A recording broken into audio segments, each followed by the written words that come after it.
I became pregnant at 16 years old, and I started thinking a little bit differently, life wasn't just about me anymore. Our life was kind of splitting apart. There wasn't really no cohesion in our relationship. We were having financial issues, struggling along like new couples do.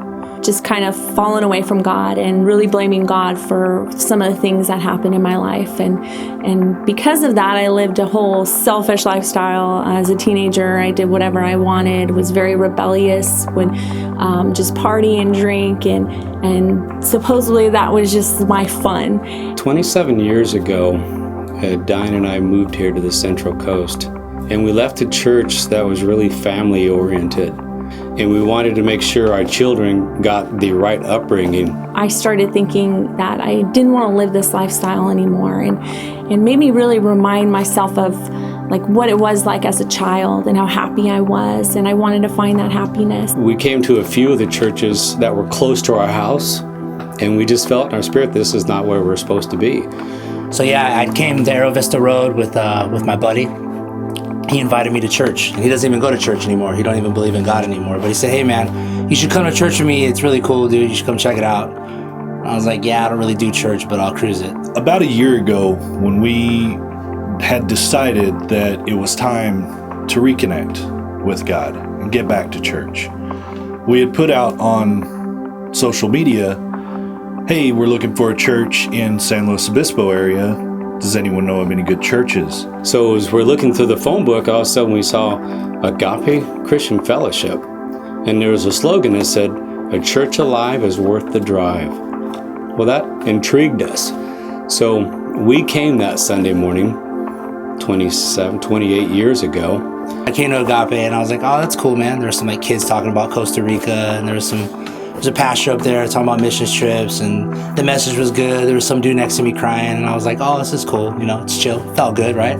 She started coming and bringing Brandon, and a couple months later, I was unchurched. I didn't know anything really about church, and I thought, well, I'll go ahead and come and try to see what it's all about. So then I went back to doing what I did. I was smoking cigarettes in the parking lot, you know what I mean?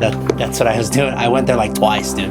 I went back to, just doing what I did. And then I got saved, I told my story, I got saved at work, gave my life to the Lord. And then that was the first thought, was well, I need to find a church. And so I tried other churches, but then it just didn't feel right. And when I came to Agape, it felt right. It felt like I was home. Now, I've been invited to church before, and I've gone just because, they were friends, and I've stayed at some churches just because I had friends there. But I can honestly say that the first day at Agape, I was hooked. I went to an outreach that Agape was holding, and found a lot of really loving people there. Pastor Mike, who is very compassionate and loving, and just feeling like that was a place where I wanted to be. I came to Agape when I was 21 years old, a young wife and young mother, and just desperate for God and desperate for change in my life. And I found it when I walked in the doors. That first day, that was a year ago. So that first day, we walked in and the worship team was doing their thing, and we were just like, wow. We looked at each other, we were just like, yeah, this is where we need to be. The first person that we met was Jim Mendenhall, Pastor Jim. And he was involved in ushers at that time, and he welcomed us and greeted us as if we have been there for 20, 30 years. It wasn't, hi, welcome, my name is Jim. It was like, hey, where have you been? It felt like family right off the get-go. So we just felt, this is where we're supposed to be. So that was 28 years ago.